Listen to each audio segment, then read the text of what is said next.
안녕하십니까? 반갑습니다. 자, 행정법 총론 좀 내용은 어려웠죠. 이제 문제를 보면 그렇게 어렵지는 않고요. 이제 문제에 대한 내용을 좀 보겠습니다.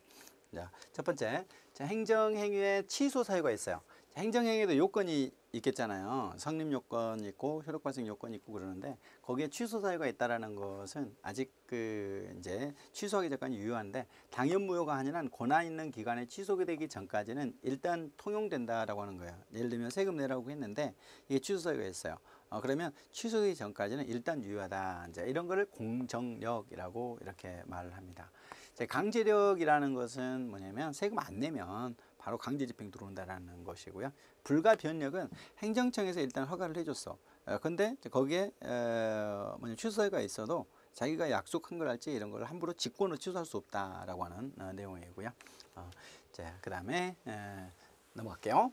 그다음에 이제 2번 보면 법무부 장관이 외국인 A에게 귀화 허가를 했습니다. 선거관리위원장은 그러니까 이제 법무부 장관이 귀화 허가를 해줬어요. 그럼 선거관리위원장은 귀화 허가가 무효가 아니라 귀화 허가가 하자가 있더라도 A가 한국인이 아니라고 이렇게 하는 거예요. 이거는 다른 기관을 구속하죠. 이거는 뭐냐면 구속요건적 효력이다 이렇게 말을 합니다. 아까 공정력은 뭐냐면 취소하기 전까지 누구도 이렇게 당사자 상대방도 여기에 다툴 수 없다 이거고, 일단 법무부 장관 다른 기관에서 일단 이제 이렇게 행정행위를 했으면 다른 기관도 거기에 따라야 된다. 이걸 구속요건적 효력이다 이렇게 말을 해요. 다음은 4번이었습니다. 다음 문제 보시겠습니다. 그럼 행정 주체는 권리 의무를 갖는 자를 말하는데 여기에 보면 행정안전부 장관은요 이제 행정청이에요. 행정청입니다. 이제 행정안전부 장관이 뭐 어떤 행위를 했다고 해서 권리를 갖거나 이러지는 않습니다. 쉽게 말하면 뭐 세무서장이 세금 100만 원 내라고 했다고 해서 세무서장 것이 아니잖아요. 국가 거죠. 그러니까 이 행정안전부 장관은 주체가 될 수 없어요. 근데 한국은행은 뭐 이렇게 공공단체로서 행정주체가 되고요. 부산광역시는 지방자치단체, 세종특별시도 지방자치단체로서 행정주체가 됩니다. 행정주체는 국가, 지방자치단체 등 공공단체가 행정주체가 되는 거고, 행정안전부 장관이랄지 이런 분들은 행정청에 불과합니다. 다음 넘어갈까요? 행정주체가 아닌 거 물어봤는데 뭐 비슷한 거죠. 경찰청장은 관청, 행정청에 불과하고요. 국가인 대한민국, 서울특별시 그리고 한국은행 이런 경우에는 여기에 국가 그리고 공공단체, 지방자치단체까지 포함해서요 행정주체가 되죠. 다음 넘어갈까요? 그다음에 또 역시 행정주체가 아닌 것 이렇게 이제 물어봤어요. 이게 답이에요. 지방자치단체가 행정주체고요. 장은요 행정청이에요. 지방자치단체, 예를 들면 서울특별시가 행정주체고 서울특별시장은요 행정청이에요. 서울시장이 권리를 갖는 게 아니죠. 시 재산은 시장이 갖는 게 아니라 시가 갖는 거죠. 따라서 지방자치단체가 행정주체고 장은 행정관청 또는 행정청에 불과합니다. 자, 국가는 행정주체, 영조물 법인으로서 서울대병원 같은 경우에 행정주체고 공무수탁 사인도 공무를 위탁받았기 때문에 행정주체가 되죠. 다음 넘어가실까요? 조직법입니다. 행정에 관한 국가의사의 결정 표시할 권한을 가진 것을 뭐라고 하냐. 이렇게 표시 결정은 이제 행정관청 또는 행정청이라고 그래요.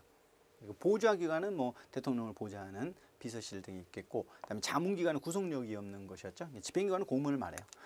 결정 표시할 권한을 갖는 거, 이렇게 권리가 아니라 권한을 갖는 것은 행정관청 또는 행정청이라고 합니다. 권리와 권한은 달라요. 예를 들면 세무서장은 세금 내라 라고 이렇게 할 수 있잖아요. 이게 권한이고요. 그럼 세금을 냈어. 그러면 그 세금이 누구 거냐라는 게 권리거든요. 그러면 국가가 권리를 갖는 행정주체가 되고 세무서장은 행정청이 되듯이 여기에서 권한을 갖는 행정관청이라고 하는 겁니다. 다음 넘어갈까요? 행정기관에 대한 설명으로 옳은 것은 물어봤어요. 자문기관은 합의제이며 구성원은 공무원에 한정한다. 그렇지는 않아요. 이 자문기관의 경우에는 공무원이 아닌 전문가들도 참여할 수가 있습니다. 보좌기관은 행정조직의 내부기관으로 권한행사에 보조하는, 이거는 보좌기관이 아니라요 차장, 국장, 과장을 말하는 걸로 보조기관이에요. 보조기관, 보좌기관이 아니라요. 그리고 국무조정실, 각부 차관보 실장, 국장은 보조기관이 되는데 국무조정실이 틀렸어요. 이 국무조정실은 보좌기관이에요. 보좌기관. 자, 행정청은 행정주체 의사를 결정해서 표시할 권한을 갖는다. 이게 답이죠. 행정청은, 그럼 행정주체는 권리를 갖고, 그리고 행정청은 권한을 갖는 거죠. 이제 이런 측면을 비교하는 문제입니다. 자, 다음 문제 볼까요? 행정기관에 대한 설명으로 옳은 것은 뭐냐? 다수 구성원으로 이루어진 합의제 행정청이 대표적인 행정청 형태이며 지방자치단체의 경우 지방의회가 행정청이다 있는데 지방의회가 행정청이 아니라요. 지방자치단체장이 행정청이에요. 그리고 물론 합의제도 있지만 대부분 혼자 독임제라고 하는데 독임제 행정청이 대표적인데 명확히 지방의회는 이거는 의결기관에 불과하지 행정청이 아니에요. 그다음에 감사기관은 다른 행정기관은 사무 회계처리를 검사하는 기관이다. 이게 답이네요. 그렇죠? 그다음에 자문기관은 실국기관으로 행정청의 권한을 보좌한다. 이게 보좌하는 것은 보좌기관이죠. 보좌기관 따로 있고요. 의결기관은 행정청 의사결정에 참여하는 권한을 가진 기관이지만 행정청에서 법적으로 구속하지 못한다. 아니죠. 구속하죠. 구속하지 못하는 것을 자문기관이라고 하고 구속하는 기관은 의결기관이라고 그래요. 그러니까 징계위원회나 이런 경우에는 바로 의결기관이죠. 자, 다음 문제 보실까요? 지방자치단체의 이 조직에 관한 설명으로 옳지 않은 것은 무엇인가라고 물어봐요. 지방자치단체에 주민의 대의기관인 의회를 둔다. 그죠? 지방자치단체는 의회를 두고요. 지방자치단체의 장은 주민의 평등 보통 직접 비밀선거에 선출하죠. 그죠? 지방자치단체 장은 법령을 포함해서 자체관한 조례 아니죠. 이 조례를 제정할 수 없어요. 왜냐하면 조례는 지방의회에서 제정하는 거죠. 지방의회에서. 자, 그러면은 여기 뭐가 들어가야 돼요? 규칙이라고 들어가야 되죠. 지방자치단체 장이 제정하는 것은 규칙, 지방의회에서 의결로서 제정하는 게 조례 이렇게 되거든요. 법률로 지방자치단체 종류를 법률로 정하고 지방자치법이 제정되어 있어요. 그래서 정답은 3번이 되겠네요. 다음 문제 보실까요? 지방자치법은 주민의 권리가 아닌 것. 주민은 지방 투표권, 주민 투표권이 있고요. 공공시설 이용권이 있고요. 균등한 이렇게 혜택을 받을 권리는 있지만 여기 보면 지방세를 감면해 주세요라고 하는 이런 거는 안 돼요. 지방세 감면에 관한 조례 제정은 이제 안 되게 됩니다. 공공시설을 설치해 주세요. 이제 이런 권리는 있지만 지방세 감면에 관한 그러한 이렇게 권리는 없기 때문에 그래서 틀린 지문이 됩니다. 조례 제정 청구권이라고 되어 있는데 여기 이제 보시면 법령에 위반한 사항은 안 돼요. 그래서 지방세 이런 것이 있잖아요. 이런 것에 관한 사항은 할 수 없다 이렇게 돼 있잖아요. 그래서 아무튼 세금을 감면해 주세요. 이런 거는 인정이 되지 않습니다. 정답은 4번이었습니다. 다음 문제 보실까요? 그 다음 국가공무원법에 명시된 공무원은 복무 의무가 아닌 것을 물어봤는데 고발 의무, 친절, 공정, 비밀, 정치 이게 답이에요. 이게 범죄 고발 의무는 국가공무원법에 없어요. 이외에도 뭐 법령 준수 의무랄지 또한 그 외에도 뭐 영유업무 금지, 그리고 직장이탈 금지, 겸직 금지, 뭐 정치운동 금지, 집단행동 금지 이런 거 있는데 범죄 고발 의무가 규정되어 있지는 않습니다. 다음 문제 볼까요? 공무원은 재산상 권리인 것은 이렇게 물어봤는데 재산이니까 이거죠. 이거는 나머지는 신분상 권리예요. 신분 보유권, 정년이 보장된다. 직위 보유권, 함부로 직위해지하지 않는다. 법정 사유하지 않고 직물 집행권. 이건 이제 나머지는 신분상 권리라고 보는 거고요. 보수, 연금, 그다음에 실비 변상 이런 경우가 바로 재산상 권리죠. 정답은 4번이네요. 다음 문제 보실까요? 이제 행정작용법입니다. 조직법 우리 힘들게 했던 것 같은데 그렇게 문제를 보면은 난해하게 나오진 않죠. 간단하게 나옵니다.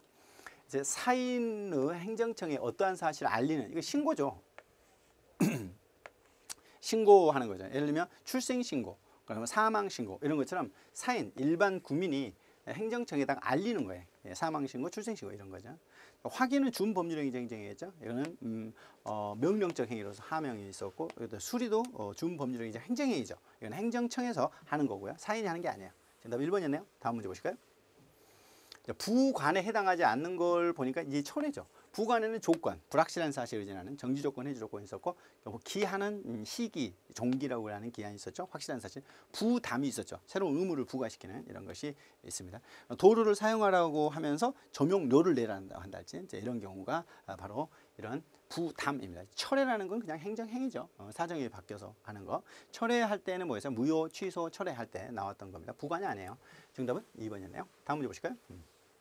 자, 갑에게 수익적이지만 동시에 을에게 침익적인 이걸 복효적 행정이라고 하죠. 이게 이제 그 연탄 공장이나 또는 공설 화장장을 허가를 해주다. 그럼 허가를 받는 사람이 좋죠. 그런데 이웃 주민들한테는 불이익이잖아요. 이런 걸 복효적 행정행위 이렇게 말을 합니다. 다음 정답은 3번이었고요. 다음 문제 보시겠습니다. 행정법상 행정작용에 관한 설명으로 옳지 않은 거. 이제 기속행위라는 것은 반드시 그대로 해야 되는 거. 이게 기속행위인데 행정주체에 대하여 재량의 여지를 주지 않고 법규에 의해서 행정정을 반드시 하여야 하도록 하는 거 맞고요. 특정인에게 새로운 권리나 포괄적 권리를 설정해주는 특허는 형성적 행정행위가 맞습니다. 형성적 행정행위는 특허, 인가, 대리 이런 게 있죠. 그리고 허가, 이제 하명, 허가, 면제는 명령적 행위라고 합니다. 의사표시 이외의 정신작용을 표시하는 것을 준법률행위, 그죠? 확인, 공증, 통지, 수리 이런 게 있고요. 개인에게 일정한 자기 의무를 부과하는 하명은 명령적 행정행위라고 그래요. 이거는 개인적 자유를 제한하는 것을 명령적 행정행위라고 하고, 그 다음에 창설해 주는 걸 형성적 행위라고 하는데, 특허, 인가, 대리 이거는 형성적이고, 하명, 허가, 면제는 명령적 행정행위예요. 하명은 원래 자유 영역을 제한하는 거고, 허가는 금지해놨던 상대적 금지를 해제해 주는 거죠. 면제라는 거는 명령, 즉 자기 급부 수임을 해제 주는 걸 명령이라고 하니까 정답은 4번입니다. 다음 문제 보실까요? 행정작용에 따라서 옳지 않은 거. 자, 하명은 방금 봤는데 명령적 행위가 맞아요. 명령적 행위는 하명, 허가, 면제가 있고요. 인가는 형성적 행정행위다. 맞습니다. 인가, 특허, 대리가 있었고, 공증은 준법률행위죠. 준법률행위. 확인, 공증, 통지, 수리 이거는 준법률행위 이렇게 가야 됩니다. 공법상 계약은 비권력적이죠. 비권력적 이렇게 됩니다. 그래서 옳지 않은 것은 디귿, 리얼 이렇게 4번의 답인데, 공법상 계약이라는 건 강제가 아니기 때문에 비권력적인 것이고, 공증이라는 것은 확인과 더불어서 준법률행위적 행정행위고, 이거 하명, 인가는 법률행위적 행정행위 중에서 하명은 명령적, 인가, 특허는 형성적 이렇게 기억을 해주십시오. 다음 문제 보시겠습니다. 자, 행정청이 타인의 법률행위를 보충해 주는 거예요. 보충해 주는 걸 인가라고 그래. 인가. 예를 들면 재단법인을 했는데 거기에다가 허가란 말을 쓰지만 인가 이렇게 이제 말을 합니다. 보충해 주는 것을 인가라고 한다 이렇게 보시면 되겠고요. 다음 문제 보시겠습니다. 자, 법령에 의한 자기, 급부, 수인 의무를 해제해 주는 거. 부작위를 해제해 주는 게 허가라면 자기, 급부, 수인 의무를 해제해 주는 걸 면제라고 그래요. 면제. 예를 들면 세금 내라 했다가 세금 면제 이렇게 하는 거죠. 과태료 면제 이런 거. 내라, 납부해라, 급부해라 했다가 안 해도 돼. 면제 이런 경우가 면제죠. 허가는 뭐죠? 허가는 부작위 의무를 해제해 주는 거고요. 이건 형성적 행정행위죠. 특허 인가는. 정답은 3번입니다. 다음 문제 보실까요? 행정행위에 관한 설명으로 옳지 않은 것은 내용이 명확하고 실현 가능해야 돼요. 이게 명확하지 불명확하고 불가능하면 하자가 되고요. 법령에 정한 형식 절차가 있으면 갖춰야 되죠. 틀렸네요. 법률의 규정이 위배되지 않아야 되고요. 위법하면 안 됩니다. 정당한 권한을 가져야 됩니다. 정답은 2번인데, 절차와 형식이 정해져 있으면 당연히 절차와 형식을 따라야 되겠죠. 자, 다음 문제 보실까요? 행정행위로 볼 수 없는 것을 물어봤어요. 행정행위라는 것은 의사표시를 내용으로 하는 거거든요. 즉시 강제는, 이거는 강제는 행정행위가 아니에요. 이거는 권력적 사실행위라고 하는 거고, 광업 허가는 특허입니다. 특허니까 행정행위가 되고, 영업 정지 처분이라는 것은 이게 처분으로 들어가잖아요. 그러니까 영업하지 마라고 하는 하명 성질이 있고요. 운전면허 취소도 마찬가지로 하명 성질이 있죠. 처분이죠. 그런데 즉시 강제는 이게 행정 처분이 아니라 실효성 확보 수단으로서 들어가는, 급박할 때 들어가는 것으로서 행위는 아닙니다. 정답은 4번이 되겠습니다. 다음 문제 보시죠. 하자에 있는 행정행위가 다른 행정행위의 적법 요건을 갖췄어. 다른 행위의 효력을 인정하는 거. 그러니까 이게 이제 하자가 있어. 근데 달라. 그러면 얘는 하자니까 효력이 없는데 이걸로 인정해줘. 그러니까 이걸 전환을 해주는 거죠. 이렇게. 이제 하자에 있는 행정이 전환 이렇게 하는 거예요. 하자가 있는데 여기에 이제 보완이 됐어. 치료가 돼서 이걸 치유라고 하고, 얘는 못 써요. 근데 다른 것으로 쓸 수 있는 거. 이런 거를 그래서 하자에 있는 행정행위의 전환이라고 이렇게 보는 겁니다. 예를 들면 여기다가 이제 인가를 특허를 해줬어요. 특허가 무효야.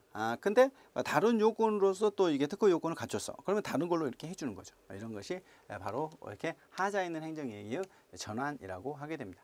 철회라는 건 사정이 바뀌어서 이제 끝내는 것이 철회고요. 직권 취소는 취소가 있을 때 하는 거고, 하자 승계는 연속된 행정행위가 있을 때 선행행위 하자를 후행행위에서 다툴 수 있는 거예요. 하자 승계라고 그래요. 좀 용어가 좀 어려울 수 있는데 아무튼 잘 기억해 두세요. 다음 문제 보시겠습니다.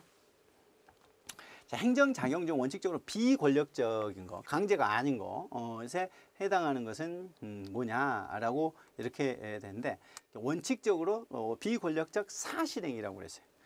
이것도 비권력적이긴 한데 계약은 법률행위예요. 사실행위가 아니에요. 그러니까 답은 4번인데 행정지도라는 거예요. 이게 사실행위죠. 어떤 의사표시가 아니라 그냥 이렇게 하는 게 좋겠어라고 하는 것이기 때문에 이제 계약은 근데 이렇게 이게 계약이 체결돼야 되잖아요. 그래서 의사표시로 의사가 합치기 때문에 이걸 법률행위라고 그래요. 행정처분도 행정행위죠.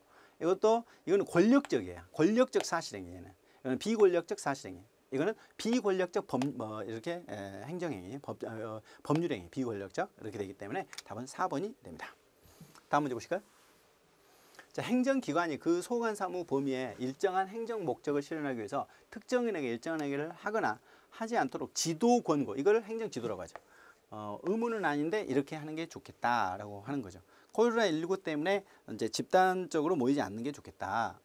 그 다음에 어떤 예배를 보지 않는 게 좋겠다. 이렇게 하는 게 지도, 권고, 조언이에요. 이거는 근데 강제가 되는 건 아니죠. 자, 그 다음 넘어가실까요? 행정청이 이제 건물의 철거 등 대체적 자기 의무, 대체적 자기 의무에 대해서 특히 이제 천막 치고 불법 집행할 때 그랬죠. 스스로 행하거나 제3자로 하는 거, 이걸 대집행이라고 한다고 그랬죠. 대집행 이렇게 돼요.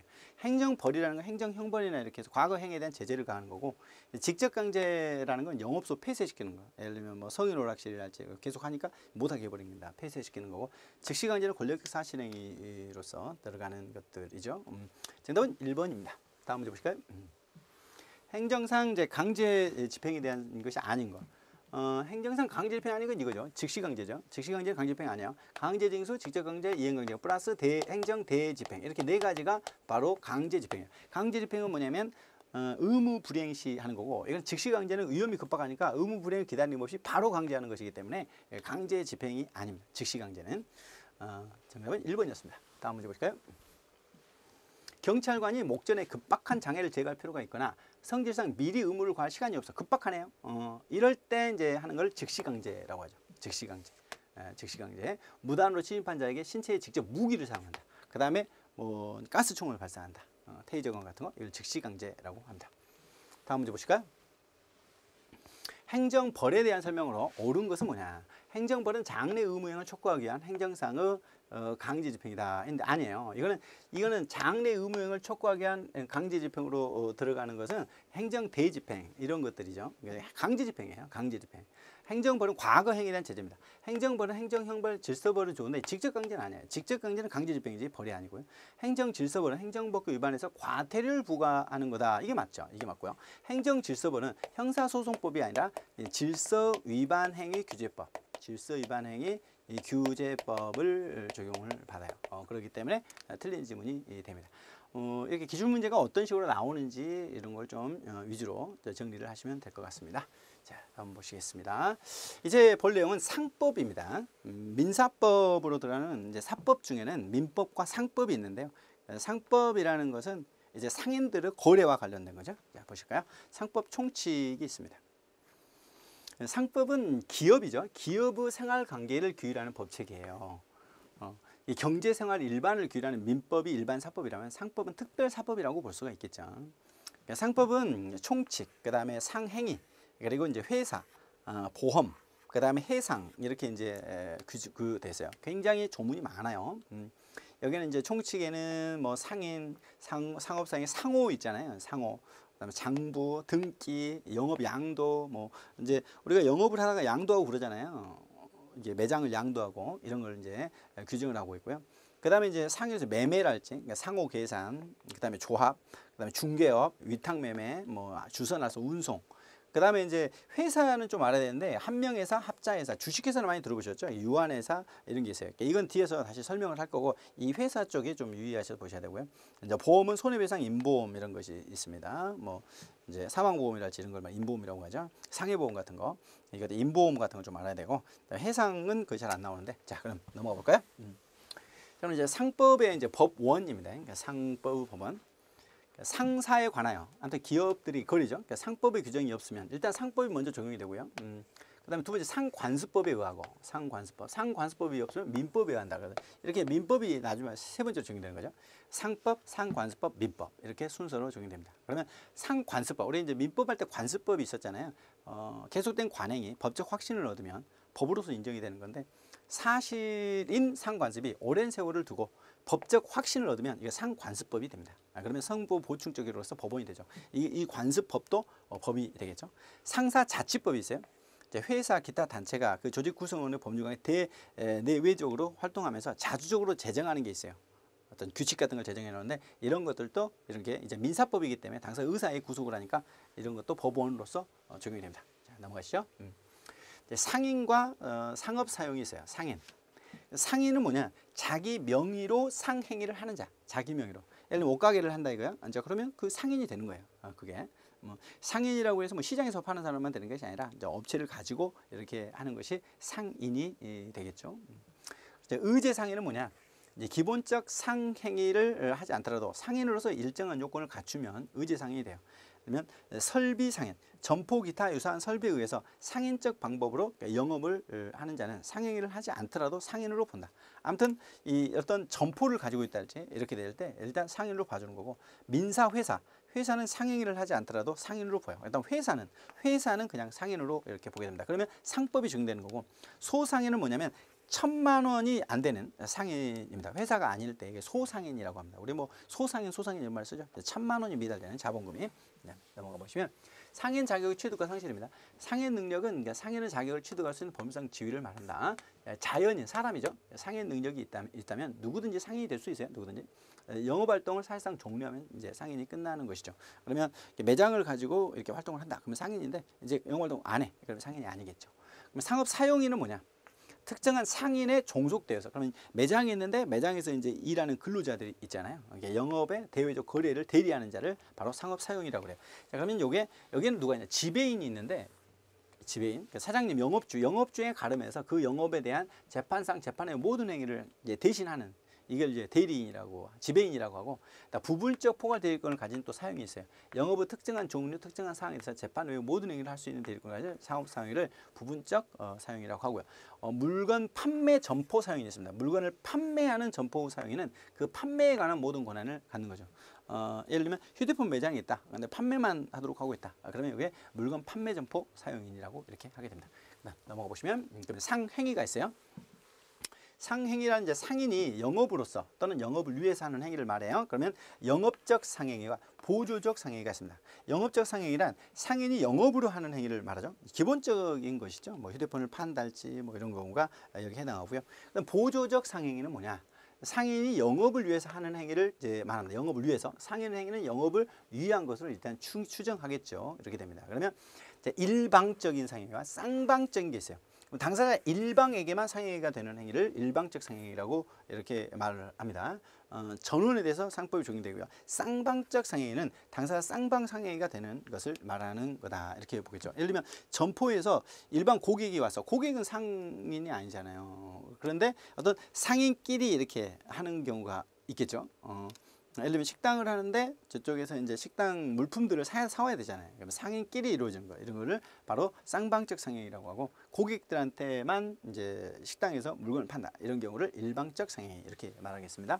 그다음에 상호 계산이 있는데, 상인 간 또는 상인과 비상인 간에 상시 거래 관계가 있는 경우에 일정한 기간 거래로 인한 채권 채무 총액에 관해서 상계하고 그 잔액을 지급하는 약정, 이걸 상호 계산이라고 그래요. 그러면 서로 어떤 주고 받는 관계가 있겠잖아요. 자, 그럴 때 서로 이제 줄 돈이 있다. 자, 그러면 그걸 상계하고 그리고 이제 나머지만 이제 주는 거, 이거를 상호 계산, 서로 계산하는 거죠. 자, 익명조합이 있어요. 당사자의 일방이 상대방의 영업을 위해서 출자하고, 그러니까 이제 돈을 출자한 거죠. 상대방은 그 영업으로 인해서 이익을 분배받는 걸 약정하는 계약을 익명조합이라고 합니다. 익명조합은 당사자에게는 출자를 하는 익명조합원과 그 출자를 받아 영업을 하는 영업자가 있어요. 예를 들면 휴대폰 매장이 있다. 그러면 이제 매장에 출자를 해요. 그래가지고 예를 들면 뭐 이제 영업을 하는 사람 경우에는 거기서 뭐 휴대폰 판매하는 것에서만 이득을 보고, 그리고 출자하는 사람 입장에서는 휴대폰 요금에서 이득을 본다. 뭐 이런 식으로 할 수 있는데, 그럼 출자한 사람을 익명조합이라고 하는 겁니다. 다음 넘어가시면 합자회사가 있어요. 합자회사. 그러니까 조합의 채무에 대하여 무한 책임을 지는 업무 집행 조합원과 출자 가액의 한도에서 유한 책임을 지는 유한 책임 사원이 상호 출자해서 공동 사업을 경영하는 이런 걸 합자회사라고 해요. 합자, 같이 공동으로 하는 걸 합자회사라고 하게 됩니다. 자, 그다음에 상행위의 각칙으로 가면은 좀 이제 용어들이 많이 나오죠. 이렇게 대리상, 그다음에 중개업, 위탁 매매업, 운송업, 운송주선업, 그다음에 공중접객업 이렇게 이제 있는데 보시면 대리상. 일정한 상인을 위해서 상업 사용이 아니면서 상시 그 영업 부류에 속하는 거래의 대리. 그다음에 중개 영업을 하는 거. 아무튼 대리나 중개업을 하는 게 대리상이라고 그래요. 대리상. 대신 상인이 있고 거기에 이제 중개 대리를 하는 거죠. 그다음에 중개업. 중개인이란 타인과는 상행위의 중개를 영업을 하는 거죠. 그 중개를 영업으로 하는 이런 것이 중행위, 중개업이겠죠. 그러면 뭐 공인중개사 이렇게 되면 뭐 중개업이 되겠죠. 그다음에 위탁 매매업. 위탁 매매란 자기 명의로 타인의 계산으로 물건 그다음에 이제 유가증권을 매매를 하는 거예요. 뭐냐면 상인이 있는데 상인이 위탁을 해주면 그 이제 상품만 갖다가 팔기만 하는 이렇게 하는 게 위탁 매매고요. 운송업. 운송업은 뭐 택시랄지 버스랄지 이런 여객 자동차죠. 운송 주선업. 운송 주선은 자기 명의로 물건 운송 후 주선을 영업을 하는 거고요. 그다음에 공중 접객업이 있어요. 이제 극장, 여관, 음식 이게 다 상인이에요. 이런 것이 공중 접객이고 금융 리스업이라고 해서 이제 리스 이용자가 선정한 기계랄지 시설 그 밖에 이건 이제 빌려서 쓰는 거죠. 그리고 이제 사용료를 내는 거 이게 리스인데 재산을 제3자에게 취득하고 대여 빌려주고 사용료를 받는 거죠.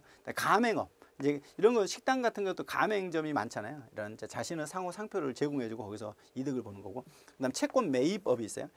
타인의 물건, 유가증권을 판매. 그다음에 용역의 제공에 의해서 취득하거나 취득할 영업상의 채권을 매입해서 회수하는 것을 영업으로 하는 거예요. 채권을 매입하는. 굉장히 다양한 상인들이 있는 거죠. 자, 그다음 넘어가 보시면 이제 회사법이 있습니다. 회사법. 회사라는 것은 이제 상행위로 보죠. 민사회사도 상행위로 보는데 상행위와 그 밖의 영리를 목적으로 설립한 법인입니다. 법인. 그다음에 이제 회사의 주소는 본점이 있죠. 본점 지점이 있는데 본점 소재지에 있는 걸로 하고 본점 소재 설립 등기. 아무튼 회사는 등기함으로써 성립을 해요. 자, 그러면 회사는 뭐냐면 이제 무한 책임 사원이 되지 못해요. 다른 회사에 일단 이제 회사가 책임을 져야 되니까. 그다음에 이제 이게 중요해요. 이제 이게 잘 나와요. 이제 꼭 알아야 됩니다. 이게 회사에는요 한명회사가 먼저 나와요. 한명회사, 합자회사, 주식회사 이렇게 이어지는데 한명회사는 회사의 채무에 대해서 직접 연대 무한 책임을 지는 2명 이상의 무한 책임 사원만으로 구성돼요. 유한 책임이 없어요. 예를 들면 주식회사다 그러면 주주가 있죠. 주주는 그 주식을 산 것에 한해서만 책임을 지잖아요. 이걸 유한 책임이라고 하는데 여기에서는 한명회사는 이게 무한 책임 사원만 있어요. 그러니까 뭐 주주나 뭐 이런 걸 두고 있는 건 아니에요. 자, 그러면 이 한명회사의 법률 관계를 보면 각 사원 그러니까 이제 무한책임 사원이죠. 정관에 정한 다른 규정이 없으면 회사 업무를 집행할 권리 의무가 있어요. 다 정관으로 집행할 정하지 않으면 각 사원이 다 대표하고요. 사원은 다른 사원의 동의를 얻지 아니하면 지분의 전부 일부를 양도하면 안 돼요. 그러니까 2명이 이제 한명회사를 세웠다. 그러면 그거를 누구한테 다른 사람한테 넘기려면 동의를 받아야 된다는 거죠. 한명회사의 내부 관계에 관해서는 정관, 범법의 정의이 없으면 조합에 앞에 조합이 있었죠. 그 조합에 관한 규정을 준용을 하도록 돼 있고요. 그다음에 회사는 존립 기간이 끝났다 정해놓은 거 또는 총 사원이 동의를 했다 뭐 3명이면 다 동의를 했다 할지 사원이 한 명으로 돼버렸다 그다음 합병했다 다른 회사하고 그다음 파산했다 법원의 명령 판결했다 그러면 이제 해산이 되는 거예요. 자, 그다음에 설립이 이제 무효 취소를 주장하기 위해서는 무효소는 사원에 한해서 설립의 취소는 취소권이 있는 자에 한해서 당연히 2년 이내에 소로서만 이렇게 공소를 했어요. 2년이에요. 설립 무효소는 2년 이내에 주장할 수 있습니다. 다음 넘어가실까요? 자, 한명회사를 봤고요. 합자회사는 뭐냐? 이게 의의가 중요해요. 의의를 잘 봐야 돼요. 합자회사는 회사의 채무에 대해서 직접 연대 무한책임을 지는 무한책임 사원과 직접 연대 유한책임 사원으로 구성. 그러니까 무한책임도 있고 유한책임도 있는 이런 걸 합자회사라고 그래. 무한책임 사원만 있으면 한명회사, 유한책임 사원도 있으면 합자회사 이렇게 됩니다. 그럼 무한책임 사원은 정관에 다른 규정이 없을 때 각자 이제 집행할 권리가 있고, 유한책임 사원은 뭐예요? 회사 업무 집행이랄지 대표는 못해요. 대표권이 없습니다. 그래서 회사의 업무에 이제 거대한 감시할 권한은 갖고 있고 여기에 유한 책임은 그 자기가 한 투자한 범위 내에서만 책임을 지겠죠. 무한 책임 사원 지분을 양도는 총 사원의 동의가 필요하지만 유한 책임 사원은 뭐 저는 동의가 있으면 일단 무한 책임 사원 동의가 있으면 돼요. 이렇게 양도할 수 있습니다. 그다음에 이제 그 퇴사는 당연히 이제 전원 퇴사한 때 이렇게 해산이 되고요. 그다음에 이제 유한 책임 회사를 보면 유한 책임 회사는 주식회사처럼 출자자들이 유한 책임을 지면서도 사원이 스스로 업무 집행을 하는 아까 이제 유한 회사에서는 업무 집행권이 없었잖아요. 근데 이렇게 스스로 업무 집행할 수 있는 내부적으로 폭넓게 인정하는 회사를 유한 책임 회사라고 합니다. 그러면 유한 책임 회사의 법률 관계를 보면 업무 집행자는 유한책임회사를 대표합니다. 유한책임회사는 정관으로 사원 아닌 자를 집행자로 정할 수 있고요. 자, 유한책임회사의 내부 관계에서는 정관이나 규정이 없으면 한 명 회사에 관한 걸 중요해요. 우리가 한 명 회사는 전부 다 무한책임 사원이었잖아요. 그러니까 유한책임 회사에 다른 규정이 없으면 한 명 회사의 규정을 준용합니다. 그다음에 사원은 다른 사원의 동의를 받지 않으면 그 지분의 전부 일부를 양도하지 못한다. 아무튼 양도할 때는 동의가 있어야 된다는 거. 그다음에 회사는 존립기간을 만료, 정관의 정한 사유, 그다음에 사원 측의 동의가 있달지, 합병했달지, 파산했달지 판결이 있으면 이때 해산합니다. 자, 넘어가시면 그다음에 이제 유한 회사가 있어요. 한 명 회사, 합자 회사, 그리고 유한 회사, 그리고 주식 회사 이제 이렇게 이어지거든요. 이제 그런 내용들을 우리가 봐야 되는데. 그러면 유한회사를 보면 유한회사는 유한책임사원으로만 구성을 하는 회사를 말합니다. 유한책임사원, 무한책임사원이 없죠. 그리고 사원은 출자 금액 한도에서만 책임을 집니다. 이사가 있는데 회사를 대표하고 이사는 여러 명의 경우에 정관에 다른 정함이 없으면 사원총회의 이제 회사를 대표 이사를 선정해야 되고요. 이사가 여러 명인 경우다. 정관에 정함이 없으면 회사 업무 집행, 지배인의 선임, 해임, 지점 설치 이전, 폐지는 이사 과반수로 이렇게 해결해야 돼요. 여러 명이 있을 땐. 그다음에 사원은 그 지분의 전부, 일부를 양도하거나 상속할 수 있습니다. 이제 그런 점이 좀 차이가 있죠. 그래서 정관으로 지분의 양도를 제한할 수도 있고요. 자, 그러면 유한회사의 이제 법률 관계를 일단 봐보면요. 이제 두 번째죠. 양도 제한할 수 있죠. 그 다음에 네 번째 보시면 회사는 존립기간을 만료, 기간 정관으로 정한 사유가 발생한달지, 합병한달지, 파산한달지, 그 다음에 판결이 있달지, 그러면 이제 회사인이 되는 거예요. 아무튼 이 유한 회사의 경우에 이제 이렇게 간다라는 거 보시면 되고, 그럼 이제 주식회사를 한번 볼까요? 주식회사는 또 어떻게 지금 되는가 하는 거를 보도록 하겠습니다. 자, 주식회사는 주식의 발행, 우리 주식회사는 많이 듣잖아요. 주식의 발행으로 자본금을 조달하고 설립하는 회사를 말합니다. 물적 회사인데 자본금이 있고 주식이 있고 주주가 있죠. 그래서 주주가 유한 책임을 지는 건데 여기 주식회사는요, 이게 발기인이 있어야 돼요. 이게 발기인은 정관으로 정합니다. 정관으로. 발기인이란 실질적으로 회사 설립 사업을 종사하는 걸 말하고 법적으로는 정관에 이제 발기인으로 기명 날인해야 돼요. 자, 그다음에 아무튼 주식회사를 세우는 자를 발기인이라고 그래요. 자, 그러면 이 주식회사는 이제 정관을 꼭 작성해야 되는데 이제 절대적 기재사항이 있어요. 정관에는 목적, 상호, 그다음에 이제 주식의 총수, 그다음에 이제 한 주당 금액. 그래서 뭐 주식이 뭐 올라가고 내려가고 그러죠. 회사의 설립 시에 발행하는 주식의 총수, 그다음에 본점, 소재지, 회사가 공고하는 방법, 발기인도 다 쓰도록 되어 있습니다. 자, 그다음에 이제 변태 설립상이라는 건 뭐냐?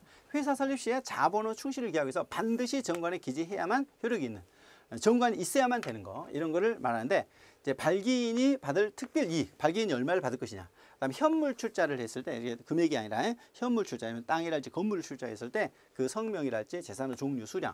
그다음에 이제 회사 설립 후에 양수할 것을 양수하는, 이렇게 양도받은 이런 재산 가격. 그다음에 회사가 부담해야 될 비용, 이런 것들을 변태 설립상이라고. 이거는 이제 정관에 기재해야만 효력이 생기는, 이렇게 말합니다. 자, 그럼 넘어가 보시면 발기 설립과 이제 모집 설립. 그러면 이제 이 주식회사를 설립할 때 어떻게 해야 하느냐라고 하면 이제 발기인들이 설립하는 것이죠.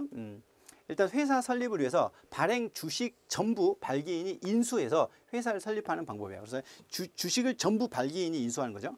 그러면 발기인이 회사 설립 시에 발행하는 주식의 총수를 인수한 때 지체 없이 이렇게 전액을 이제 다 내야 돼요.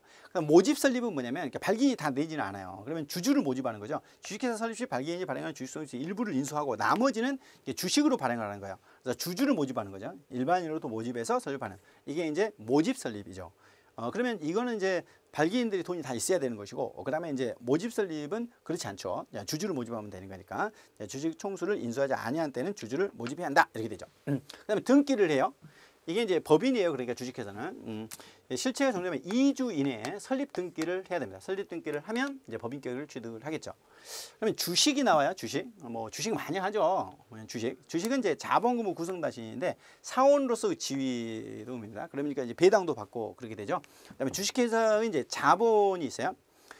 주식회사가 보유해야 될 책임재산이 있습니다. 이게 이제 이제 깡통회사라는 말을 쓰는데 책임재산이 없어져 버리면 깡통회사가 되는 거죠. 이걸 자본이라고 하는 겁니다. 주식회사의 자본은 이를 이제 주식으로 이제 분할되어 있는 겁니다. 자, 그다음에 그러면 액면 주식과 무면액 주식이 있는데, 액면 주식이란 한 주 금액을 말하는 거예요. 정관으로 정하고 주권에도 표시하는 주식을 말합니다. 액면 주식의 금액은 균이라고요. 액면 주식 한 주당 금액은 이제 100원 이상이어야 된다 이렇게 되죠. 그럼 무액면 주식은 뭐냐?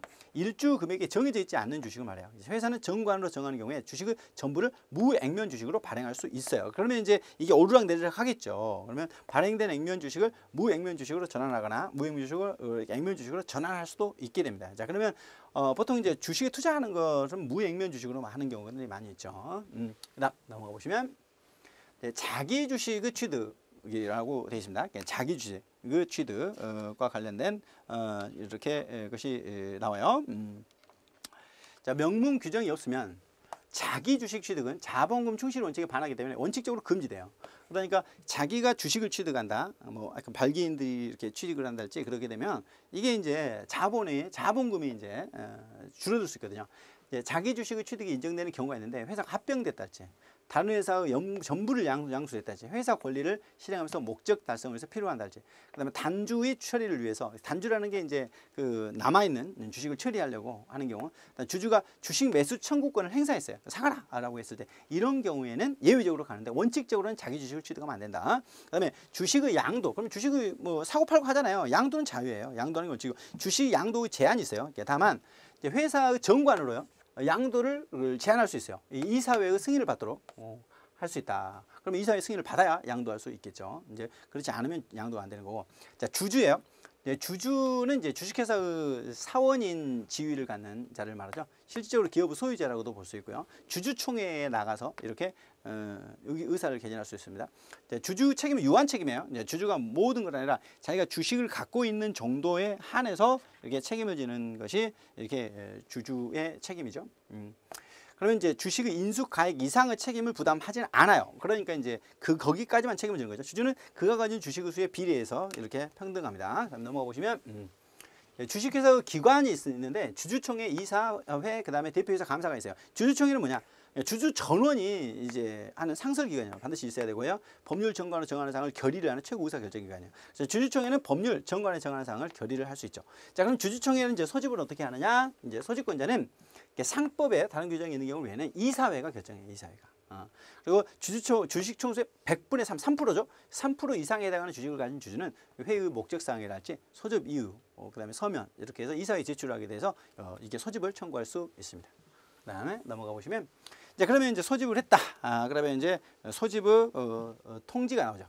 주주총회 소집할 때는 주주총회 일에 2주 전에 각 주주에게 서면 또는 이제 주주 동의를 있으면 전자문서로도 할 수 있어요.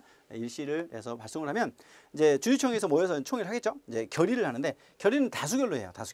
다수결에서 형성된 의사결정을 말한다. 의결권은요, 1주마다 한 개. 한 주마다 한 개로 하나, 회사가 가진 자기 주식은 의결권이 없어요. 이게 자기 주식은 의결권이 없다. 예외적으로 아까 자기 주식을 가질 수가 있는 경우가 있었잖아요. 이 경우는 의결권이 없다라고 아셔야 되고요. 그다음에 결의의 요건이에요. 자, 그러면 이제 주주총회에서 이제 일정한 이제 결의를 하겠죠. 그다음에 보통 결의라고 되어 있는데, 이건 이제 상법이나 정관에 다른 정함이 있는 걸 제외하고는 의결권의 과반수, 발행 주식의 4분의 1 이상. 그러니까 이게 의결권의 과반수만 갖고 안 되고 또 발행 주식 총수의 4분의 1 이상이 이렇게 결의를 해야 되는 거고요. 특별 결의는 어떻게 되냐? 의결권의 3분의 2 이상, 그다음에 발행 주식의 3분의 1 이상 이렇게 결의를 하는 거예요. 그러면 특별 결의라는 뭐냐면 영업의 전부, 일부를 양도한달지, 그다음에 임대한달지, 그다음에 타인에게 어떤 손익 전부를 같이 하는 계약을 한달지, 또한 이제 이에 준하는 계약을 체결하거나 이제 이럴 때 이제 이런 어떤 회사 재산과 특별히 관련될 때는 특별 결의를 요구해서 3분의 2, 3분의 1.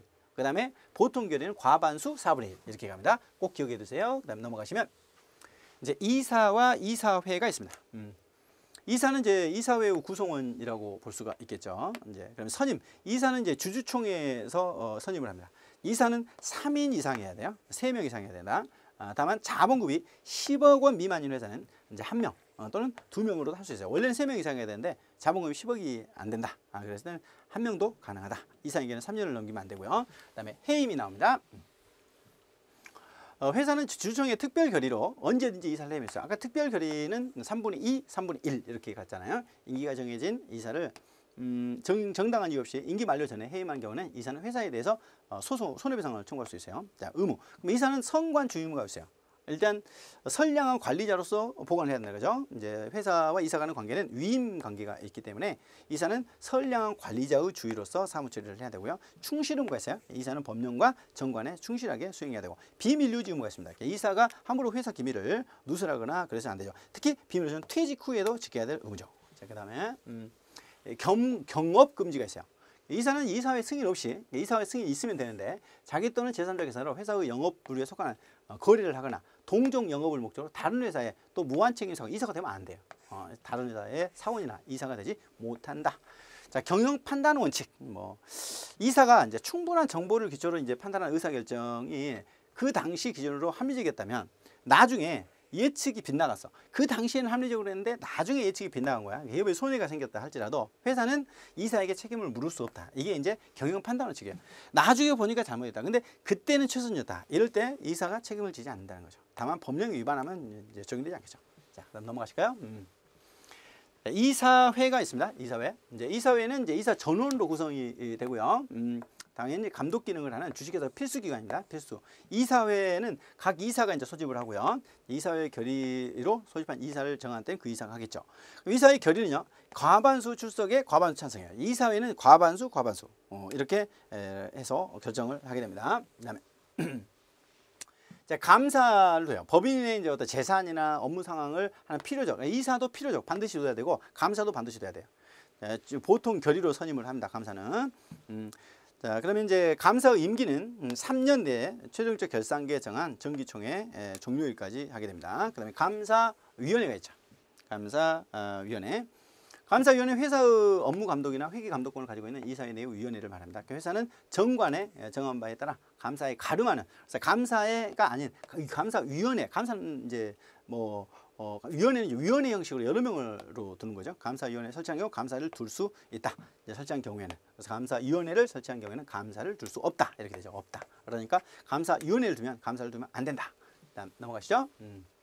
자, 회사의 이제 조직 개편이 나와요. 이제 주식회사의 조직 개편, 합병이죠. 합병이라는 건 뭐야? 두 개의 회사가 이제 합하는 거야. 청사 절차를 거치지 않고 이렇게 합하는 거죠. A 회사, B 회사가.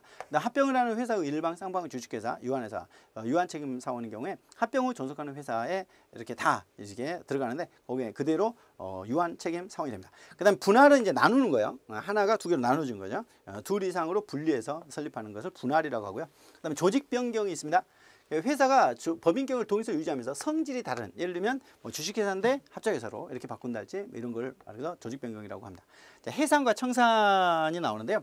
해산은 이제 법인격을 소멸하는 거예요. 이제 주식회사로서 기능을 끝내는 건데, 해산으로 곧바로 권리 능력을 상실하는 것이 아니고요. 청산이 종료돼야 돼요. 이게 이제 그 남은 재산들을 다 청산을 해줘야 되는 거예요. 그래야 법인격이 소멸합니다. 그럼 해산 사유를 보시면, 회사는 이제 존립기간이 있는데 그 존립기간이 만료됐거나 합병됐거나, 그 다음에 법원의 명령 판결이 나왔거나, 그러니까 회사가 분할 또는 합병이 있다 할지 결의가 있다 할지 이렇게 되면 해산이 되는 거고, 그러면 청산을 한다고 그랬잖아요. 그러면 재산적 권리 의무를 정리를 했을 때 이때 법인격이 소멸해요.